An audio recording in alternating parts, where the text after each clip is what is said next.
बुझीजा शिक्षा करवा ताले से गोटे कथा कहले मु पछे निजे नरकरे पड़े मु पछे नरकरे पड़े जाए कि विश्वर कल्याण हो समस्त उद्धार हो जाए। आज जो दुख प्रकाश करुछथि समस्त जगतगुरु शंकराचार्य गोवर्धन पीठर स्वामी निष्ठानंद सन्तोषी महाराज बाबा बलिया आम समस्त जो साधु सत अच्छे महाराज समस्त मन भर से कथा लुचि रही। आज बाबा बलिया कला जगतगुरु आम डाकी प्रकाश कर आम समस्त भर से कथा लुचि रही। तेरे ब्रह्मानंद ये मात्र जाने गोटे कथा जे मु किसी संप्रदाय बुझे ना संप्रदाय किसी ना कारण विश्व सृष्टि पूर्व कहुई वेदरे अशीतमद भूतम अप्रज्ञातम लक्षणम अपत्यम अभिज्ञेयम प्रसुप्तमिव सर्वतः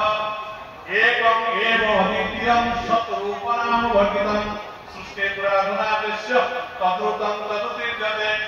सृष्टिर पूर्वरु जेतले जल स्थल वन गिरि आकाश तावर जंगम पशु पक्षी कीट पतंग आदि बा मनुष्य आदि केही जेतले सृष्टि चर्चा सृष्टि करि नांती सेतले एकमात्र से परब्रह्म परमात्मा थिले। सेही परब्रह्म परमात्मा कहतंती अहम बहुशांतदाय जे मु एक अछि मु एक लीला करिया पाई बहु भाव रे विभक्तिकरण हेबि जहाको अच्युतानंद महाप्रभु लिखितंती अनुवाद करितंती जे लीला निमंते नानाकार भळे दिन से निजे लीला करिया पाई जेतले विश्व ब्रह्मांड को सृष्टि करे 84 लक्ष जीव जन्तु सृष्टि करे जड़ को नहीं बा प्रकृति के नहीं जेतले से चलचंचल हेला नहीं जड़ प्रकृति जेतले सेही नाम रूप क्रियाहीन सत्यम तत् परम पदम जार कोन नाम नहीं जार कोन रूप नथिला जो परम सत्य स्वयं अत्र प्रविष्टवा से समस्त को भीतर प्रवेश करिगले बा हम समस्त को भीतर सेही केवल अनुप्रविष्ट है जे जो अंत प्रविष्य मम वाचमिनं प्रसुता संजीवयत क्रिया शक्ति धर सुधर्णा अन्यांच हट्ट चरण श्रवण दुरादि प्राणानाम भगवते पुरुषाय तुभम। सेही दिन ठारू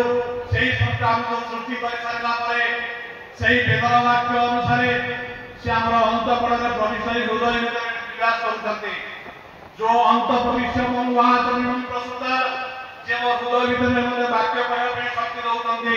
आखि देखिया पे शक्ति दउतंती कान सुनाउतंती हस्तपद द्वारा समस्त कार्य करूछन